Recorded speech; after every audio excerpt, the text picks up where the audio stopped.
discípulos que le seguían. Sin embargo, dentro de toda esa multitud de personas que comenzaron a seguirle, él escogió a 12 de una manera personal, de una manera particular, con varios propósitos. Y la semana pasada estuvimos revisando un poco cuáles eran los propósitos de esa elección que el Señor realizó.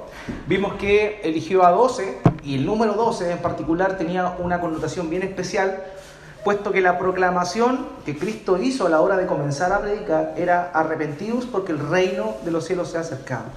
Y hablamos que esa proclamación, que el reino de los cielos está cerca, era el comienzo del cumplimiento de toda aquella promesa que Dios había dado en la antigüedad a su pueblo Israel. Cuando hablamos del número 12, instantáneamente se nos viene a la memoria, ¿cierto?, las 12 tribus. Las 12 tribus que correspondían a el comienzo del cumplimiento de la promesa de Dios realizada a Abraham, ¿cierto? A Abraham Dios le dio una promesa en la cual consistía en que él iba a multiplicar su descendencia como la arena del mar, como las estrellas de los cielos, y él murió viendo básicamente a dos hijos, Ismael por un lado, ¿cierto?, que fue el esfuerzo, o más bien su propio plan, y también conoció obviamente a Isaac. Sin embargo, ahí quedó todo. Él no pudo seguir viendo el cumplimiento de la promesa que Dios le había dado. Pero podemos decir nosotros a ciencia cierta que a partir de los hijos de Jacob, el nieto de Abraham, comienza a desplegarse de mejor manera lo que fue la promesa que Dios le dio a Abraham. Él tuvo 12 hijos y esos 12 hijos correspondieron finalmente a las 12 tribus, que fueron las que heredó toda aquella promesa que Dios le había dado a Abraham. Entonces, cuando el Señor Jesucristo viene al mundo, comienza su ministerio, él primeramente vimos que fue bautizado, ¿cierto?, donde el Padre reconoció que él era su hijo. También posterior a eso fue llevado al desierto para ser tentado. Durante 40 días estuvo sin comer y luego viene el momento de la tentación.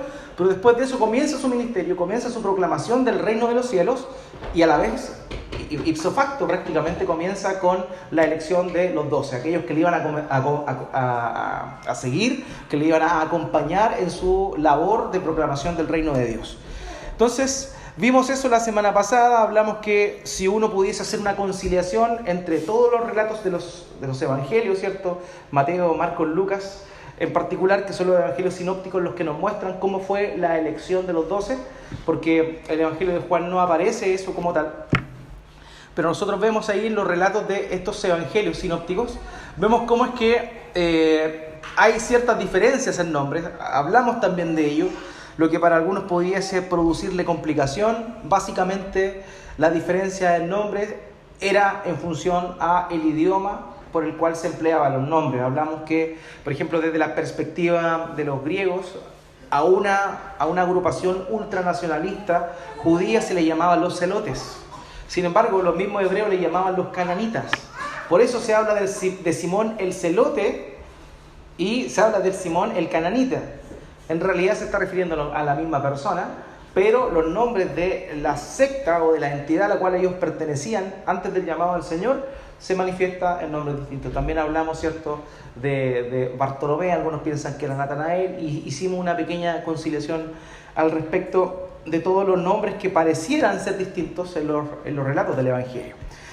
Bueno, hermanos míos, hoy día vamos a continuar con el ministerio del Señor Jesucristo. Vamos a enfocarnos en primera instancia, esto va a ser en 2 tomos, por así decirlo, en 2 sesiones, pero hoy día vamos a estar hablando un poco de la predicación del Señor, cómo fue que su manera, su estilo, su forma y también el contenido de su proclamación fue muy distinto a lo que en aquel entonces se conocía, muy distinto a lo que la gente del pueblo estaba acostumbrada a oír. Y hoy día vamos a estar hablando un poco de cómo fue la predicación del Señor Jesucristo. Normalmente nosotros encontramos un término en los relatos del Evangelio, y ese término para referirse al Señor es rabí. Rabí significa en arameo maestro, ¿ya? Pero no cualquiera podía ser considerado como un maestro. Sin duda había muchas personas que tenían la capacidad para enseñar, pero para ser rabí había que tener una preparación formal. Todo aquel que ostentaba el cargo de rabí tenía que tener una preparación formal y ser parte de esta escuela selecta de personas que aprendían, ¿cierto?, para poder enseñar. Sin embargo, Jesús no tuvo una educación formal a los pies de los maestros más connotados. En aquel entonces había dos escuelas farisaicas importantes, la escuela de Simai y también estaba la otra escuela de... no me acuerdo en este momento. Pero eran dos tendencias rabínicas importantes que de alguna forma formaban a todas las personas que iban a ser maestros en aquel entonces. Entonces, nosotros vemos que el Señor Jesucristo, la gente lo reconoce como rabí, le llama rabí, un título que él no tenía, pero que sí la gente le adjudicaba. Jesús fue reconocido como rabí incluso por sus enemigos o por el bando enemigo. Y ahí en Juan capítulo 3, versículo 2, nosotros vemos cómo se da ese momento en el cual Nicodemo, uno de los fariseos, se acerca de nuestro Señor Jesucristo y él dice: nosotros, rabí, nosotros reconocemos que vienes de parte de Dios. Entonces hay un reconocimiento incluso del bando enemigo del Señor Jesucristo, que estaba en contra de sus enseñanzas, que lo reconocía como rabí, pese a que él no tuvo una preparación formal. Ahora, en aquel entonces las funciones de un rabí o las labores que realizaba eran bien marcadas, y nosotros podemos ver también en el ministerio del Señor que él cumple con cada uno de esos puntos o requisitos o llamémoslo actividades que los rabí común y corriente tenían que realizar. Vemos, por ejemplo, que ellos tenían la labor de enseñar en las sinagogas, y nosotros nos encontramos con episodios de la vida del Señor Jesús donde él está en las sinagogas enseñando. Por tanto, ya cumplía con uno de los requisitos para ser rabí. En segundo lugar, proclamaba la ley de Dios. Esa era la función de los rabí. Jesús proclama la ley de Dios, explica la ley y todo eso. Otra característica que tenían los rabí era tener discípulos. Todos los rabí tenían discípulos. Por ejemplo, nosotros conocemos en el libro de los Hechos que incluso en Gálatas lo repite, el apóstol Pablo fue educado a los pies de Gamaliel. ¿Qué implicaba eso? Gamaliel era un rabí muy reconocido dentro del pueblo de Israel. De hecho, su nieto Gamaliel III fue uno de los baluartes importantes dentro de lo que fue la reunificación de Jerusalén cuando vino la destrucción de esta en el año 70. En el año 90, después de Cristo, luego de la destrucción de Jerusalén en el año 70, hubo, por así decirlo, un movimiento que trató de rescatar, pese a que ya no tenían tierra, pese a que ya no tenían templo, rescatar el judaísmo como tal. Y uno de los proponentes más importantes de todo eso fue precisamente Gamaliel III, el nieto de Gamaliel, quien fue el que le enseñó al apóstol Pablo. Entonces era una costumbre tener discípulos, era una costumbre común en aquel entonces de parte de los rabí, y vemos que el Señor Jesucristo por lo menos tuvo 12 discípulos que le llamó apóstoles, más una multitud grande de personas que le seguían y que eran sus discípulos. Otra cosa es que a los rabí se les pedía arbitrar en disputas legales. Y nosotros de pronto vemos que se acercan personas al Señor Jesús y le piden que medie en ciertas situaciones eventuales, que sea como un mediador y que defina ciertas cosas. Eso era común también para los rabíes de esa época. Otra cosa importante era debatir con los escribas, y nosotros vemos el ministerio del Señor, ¿cierto?, empapado de esa misma tónica, de debatir con ellos. De hecho, la misma enseñanza que nosotros encontramos en Mateo, por ejemplo, donde se nos dice que él le decía a sus discípulos: ustedes oyeron que, o sea, a ustedes les fue dicho esto, mas yo os digo esta otra cosa.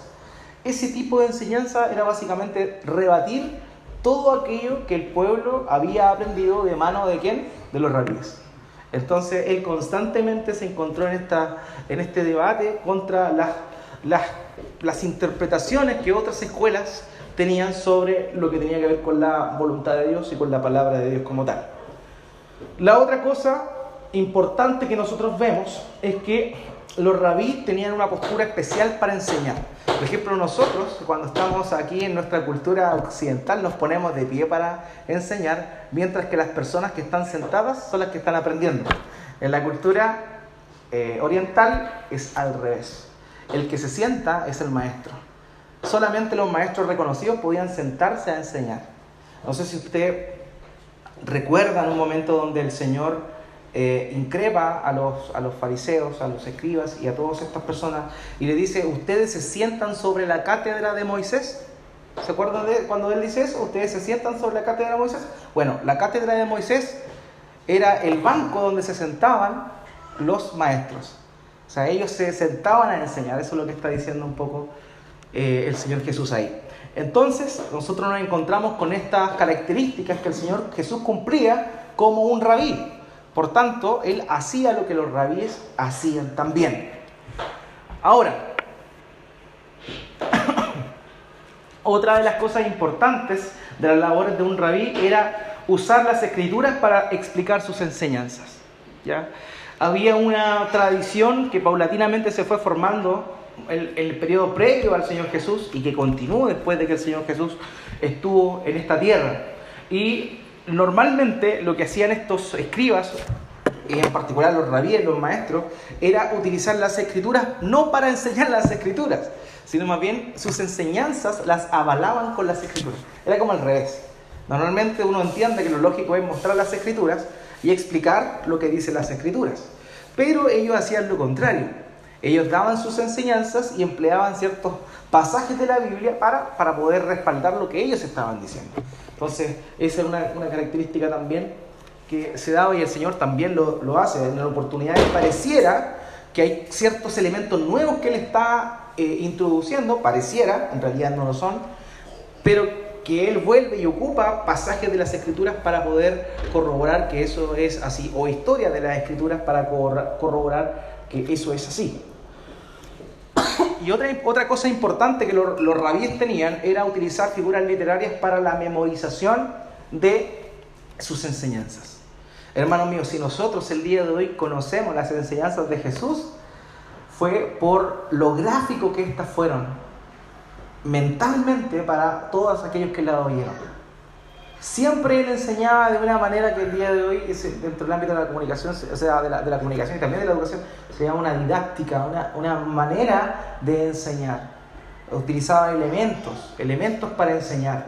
Y esos elementos que Él empleaba de una manera magistral eran cosas de la vida cotidiana que se iban dando. Y Él utilizaba esas cosas, ¿para qué? Para poder enseñar. Y producto de esa facilidad o ese llamémoslo, esa imagen mental que generaba en aquellos que lo oían, eso produjo que las enseñanzas el día de hoy se puedan todavía reproducir. E incluso nosotros nos recordamos fácilmente, el reino de los cielos es como una semilla, ¿cierto?, de mostaza, que siendo la más pequeña de la hortaliza. Uno siempre se recuerda de esas cosas porque el Señor tenía esta facilidad de poder explicar cosas muy complejas con elementos sumamente simples, ¿ya? Entonces, esa era también una de las características de los rabíes y el Señor la cumplía a cabalidad, ¿okay? Ahora, a pesar de que habían, obviamente, similitudes con las labores que realizaban estos rabíes, también habían diferencias. Y es ahí donde generaba esta tensión con ellos. Habían cosas que el Señor Jesucristo hacía que los rabíes convencionales no realizaban. Por eso también, recordemos que la gente, las multitudes se asombraban porque Él enseñaba de una manera distinta como quien tiene autoridad, dice ahí el relato del Evangelio. Entonces, por ejemplo, una de las cosas que Jesucristo hizo, pero que los rabíes comunes y corrientes no realizaban, era que Él enseñaba en el aire libre.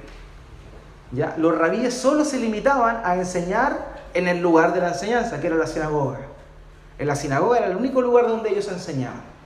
¿Ya? Sin embargo, el Señor tuvo la astucia para poder propagar el mensaje que Él predicaba de una mejor manera, utilizaba cada momento que Él tenía. Por tanto, incluso al aire libre, predicaba. Es ahí donde nosotros nos encontramos con el famoso sermón del monte o de la montaña, ¿cierto?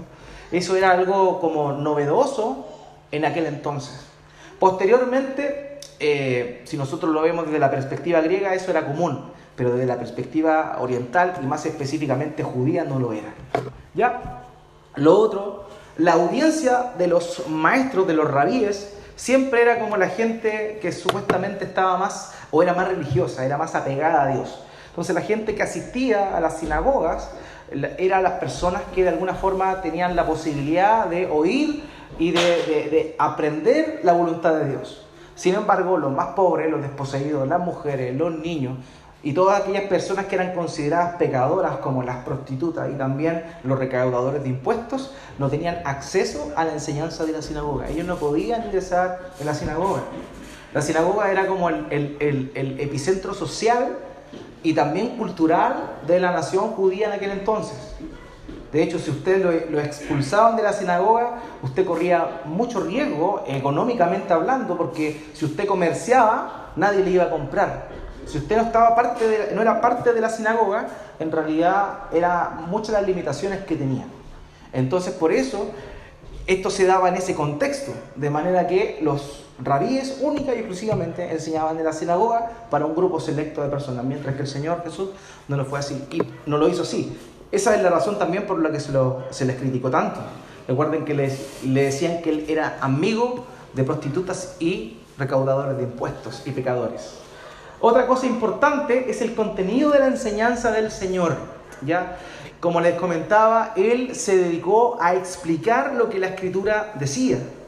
Sin embargo, lo que hacían comúnmente, como ya le mencioné, los maestros en esa época, era tener sus propias interpretaciones de lo que tenía que ver con la ley de Dios o el mandamiento de Dios. Por eso ahí aparece una palabra que se llama Haggadah, y Haggadah es la forma de enseñanza que básicamente consiste como en la tradición, ¿ya? O es como la enseñanza de un maestro, pero en función a su propio entendimiento de lo que Dios decía. Entonces no tenía que ver con la enseñanza de la Escritura como tal. Eso se llamaba Halaká, ¿ya? Halaká, mientras que los rabíes en aquel entonces hacían esto que se llamaba Haggadah, que era básicamente, parece un juego de palabras, era básicamente solo mostrar lo que ellos querían mostrar, ¿ya? En cambio el Señor Jesucristo no. El Señor Jesucristo no. Otro dato interesante que se me olvidó mencionar es que dentro de las enseñanzas impartidas al aire libre, el Señor utiliza una metodología también bastante innovadora en la época. Y era que Él, mientras iba caminando, iba enseñando. Él avanzaba y sus discípulos le seguían y Él iba enseñando mientras caminaba. Y eso no era algo común en ese tiempo. Entonces es interesante ver cómo el Señor Jesucristo empleaba todo tiempo disponible que tenía para poder enseñar, para poder instruir. Por eso es que también en los evangelios nosotros vemos que en varias oportunidades aparecen enseñanzas, la misma enseñanza, pero en contextos distintos. Por ejemplo, nosotros conocemos el Sermón del Monte, pero en Lucas se relata también ciertas enseñanzas que se dan en Mateo en el Sermón del Monte, o que están ahí englobadas en el Sermón del Monte, pero al ser donde lo ubica precisamente Lucas, con esas palabras, no es en un monte, sino es en un llano. Y se le llama en Lucas el Sermón del Llano, que es un pequeño resumen de lo que habló en el monte. Entonces, el Señor reiteradamente volvía a decir las mismas cosas, enseñaba las mismas cosas. Por eso es que los discípulos también tenían esta prestancia. Un buen maestro no es el que enseña cosas nuevas. Un buen maestro es aquel que repite una y otra vez. Recordemos lo que dijo el Señor Jesucristo, que de el tesoro que hay saca cosas nuevas y cosas viejas, ¿se acuerdan? Cuando habla de una parábola, que el reino de los cielos es como eso. De la misma manera, el Señor Jesucristo se encargó durante esos años de ministerio, aproximadamente 3 que tuvo, de enseñar constantemente las mismas cosas. Imagínense lo que uno podría aprender en 3 años. Si ustedes ven, por ejemplo, el mismo canal de YouTube de la iglesia, y nosotros llevamos aproximadamente menos de 2 años subiendo videos, pues si ustedes ven la cantidad de cosas que tenemos son muchas, en 2 años solamente. Mientras que las enseñanzas del Señor son acotadas. Ahora, ¿por qué eso es? Porque obviamente el Señor, en su voluntad y soberanía, dispuso que esas fueran las enseñanzas que quedaran para nosotros.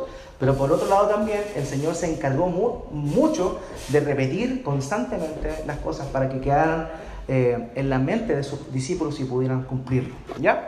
Entonces eso también es relevante dentro de la predicación del Señor Jesucristo y la diferencia que su manera de enseñar tenía en función a la de los rabíes comunes y corrientes. Lo otro es la versatilidad con la cual él enseñaba.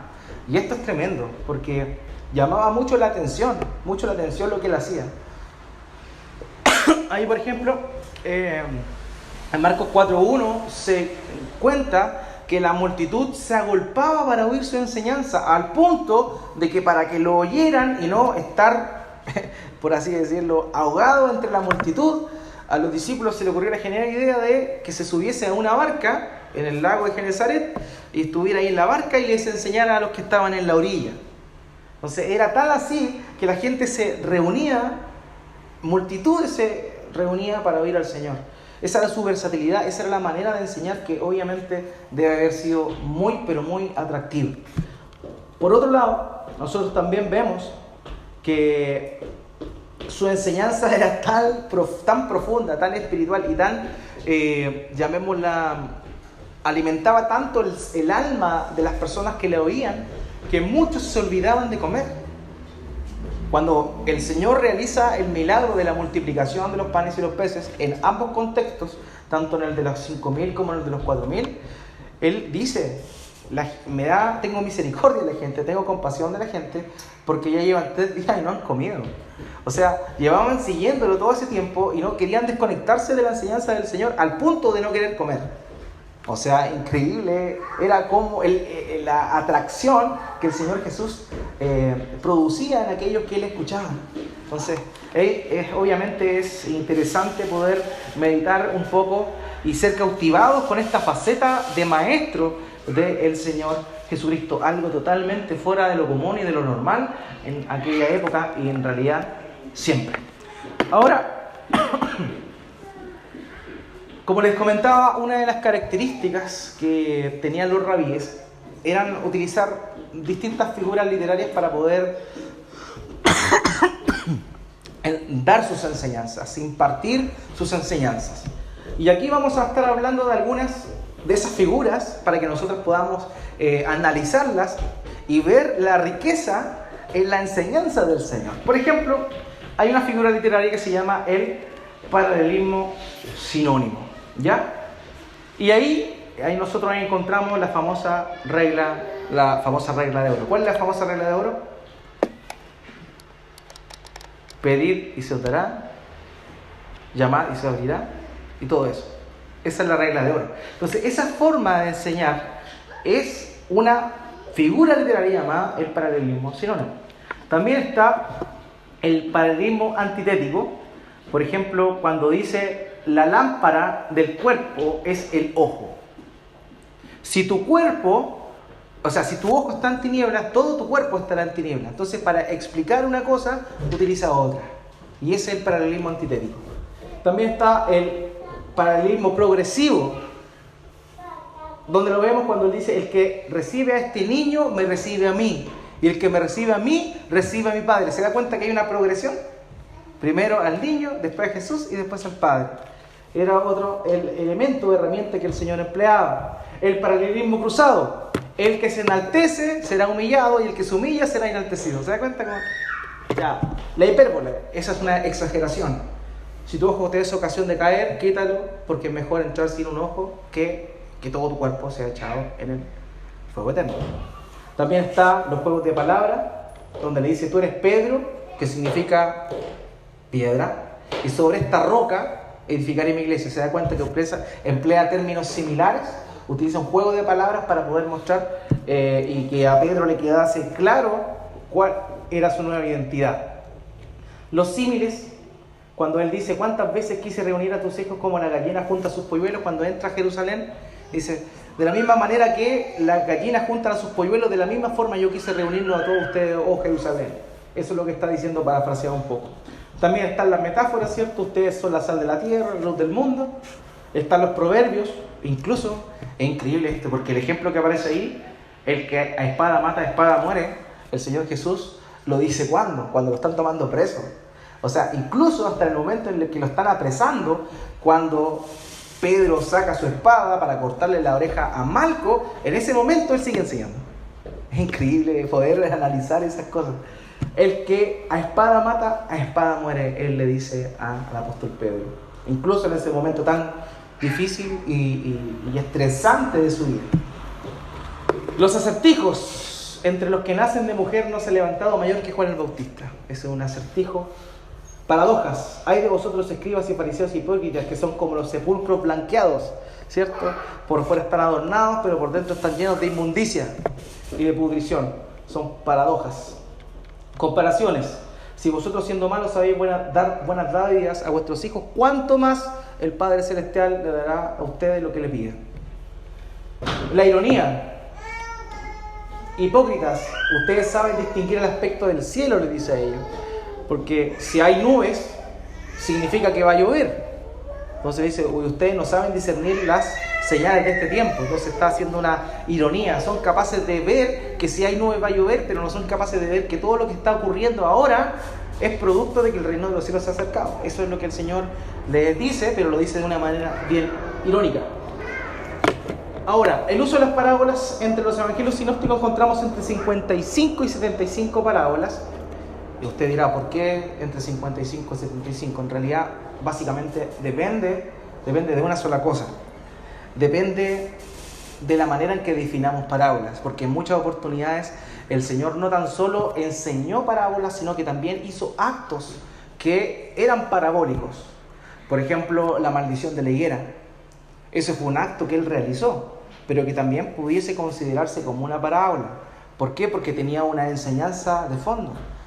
Entonces, hay ciertas cosas que algunos estiman que corresponden a parábolas y otros que en realidad hacen la separación y que más bien se trató de ciertas acciones que el Señor Jesús cometió. Entonces, entre los que piensan una cosa y otra cosa, entre 55 y 75 parábolas nosotros encontramos en el Nuevo Testamento, en particular en los relatos del Evangelio.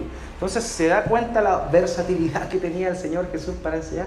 Es increíble, a uno que enseña es verdaderamente un desafío poder llegar siquiera a la planta de sus pies, en la forma, en la facilidad y cómo podía ser algo tan espiritual y profundo, tan simple, que cualquier persona lo pudiese entender.